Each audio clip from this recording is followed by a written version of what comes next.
Grab po. Apa. Thank you po. Horse meat.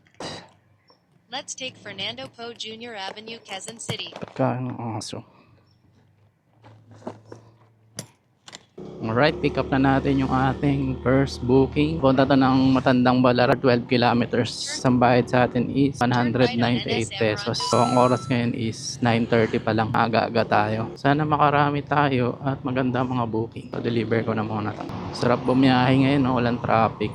6.7 kilometers, 13 minutes na lang. Deliver po. Para daw po kay Luca. Ganda ng mga bahay, oh.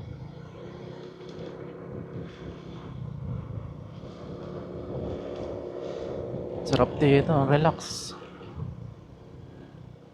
Lamig.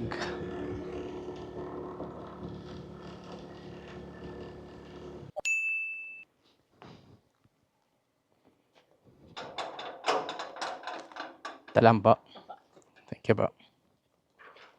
Ka-pick up tayo ng booking dito sa malapit sa pinag-drop off natin sa Ayala Heights. Akala ko wala akong makukuha ang booking dito, lalabas na sana ako, bigla akong pinasukan. So papunta to ng Taguig for 17 kilometers, tas ang bayad sa atin dito is 263 pesos. Buti pinasukan tayo.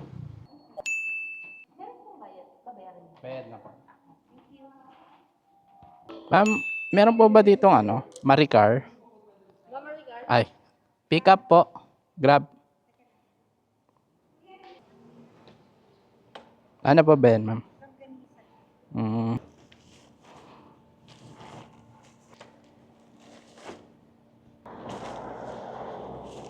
Alright, pick up na tayo ng booking natin sa Grab.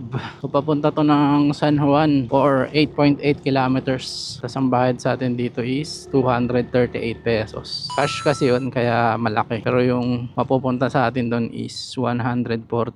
Laki ng kickback ni Grab. 90 pesos. Ang galing. So, deliver ko na muna to. Ito, sir. Tatlo to, sir, ha? Okay na ba? Thank you. Ito. Grab.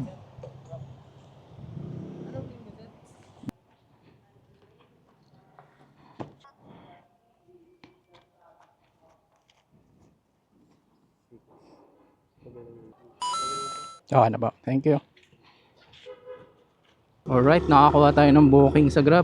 Ganda yung booking na nakuha natin papunta ng Las Piñas, malayo-layo. For 28 kilometers siya. Tapos ang bayad sa atin dito, 798. Laki, di ba? 28 kilometers, tapos 798. Ginawang 800 ng nagbayad. Pero, ang laki din ng commission ni Grab. Ang pupunta sa atin doon sa 809 is 476. Tapos parang 322 yung sa 300 plus yung commission doon ni Grab. Grabe, laki. Pero okay na din. At least may 400 ka. Tapos 58 minutes lang na biyahe. Isang oras lang. Almost na rin, 500 pesos. Saka maliit lang. Box lang. Mga cosmetic lang doon. Dadalawang isip akong kunin to kanina nung lumabas Kaya lang, pag di ko tinanggap, ganun din naman. Mag-aantay ako ng mga rate na tigo 100, 200. Di ito na lang, isang biyahe na lang, malaki na kagad. Pagdating ko dun, set destination, sabay uwi.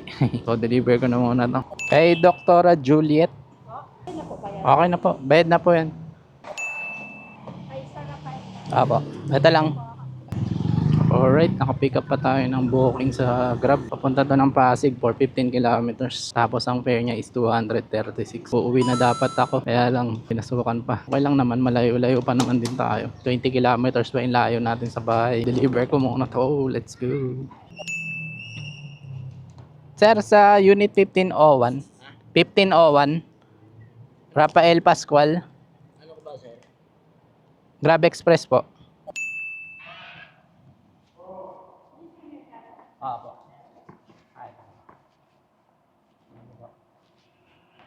Pick up pa tayo ng booking sa Grab. Set destination na kasi ako. So malapit pa uwi na to sa bahay. For 2.2 kilometers papunta ng Diliman.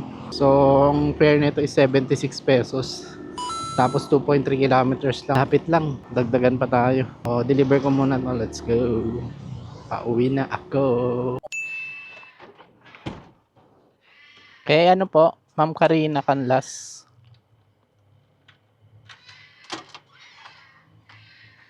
Okay na pa. Alright, drop na natin yung last booking natin sa Grab. Pauwi na ako. Kanina ko pa gustong umuwi, pinapasukan ako ng booking. Eh yung booking na nakukuha ko, maganda din naman yung fare. Kinukuha ko muna. Tapos yung last ko na sa nakaset destination na ako. Kaya along the way na yung pauwi. Ngayon nakaset destination pa rin ako. May 4.3 kilometers pa ako na biyaya pauwi. Pero 13 minutes na lang dito. Wala kasi talagang traffic. Sarap bumiyahe ngayon, no? Kahit Friday, hindi matraffic. Wala pa mga tao talaga na pumasok. Monday pa talaga balik ng iba. So ngayon naka 1397 din ako sa loob ng 6 hours. Biyahe ako na 9:20 na eh. So ngayon 3:29 na. Ayos din, di ba? Mas malaki pa nung kumpara nung December na yung iba kong biyahe na below 1k lang yung kinita. Hindi na rin pala ako kumuha ng biyahe sa Lalamove dahil napakababa ng napakababa ng fare. Bumalik na sa mababang kahit sabihin mong double book, lugi ka pa din. Kanina nung nasa Las Piñas, tinitingnan ko yung booking from Las Piñas to Diliman, parang below 200 lang yung fare niya, parang nasa 150 lang, 160. Tapos kapag syempre may kaltas pa yung Lalamove, di magkano na lang makukuha mo, 120, 130, lugi, di ba? Tapos yung 26 kilometers, 30 kilometers. Kaya mas okay pa bumiyahe kay Grab. Kahit sabi mo malaki din yung commission niya, cash yung sa'yo. Malaki pa din yung sa'yo. Para ka pa rin nag-double book sa Lalamove. Kaya at least yun isa lang. Hindi ka pagod. Tsaka sakto lang, tama lang din yung bayad niya. Hindi ka lugi. So yun lang ating biyahe ngayon. Wala na talagang pumasok na booking.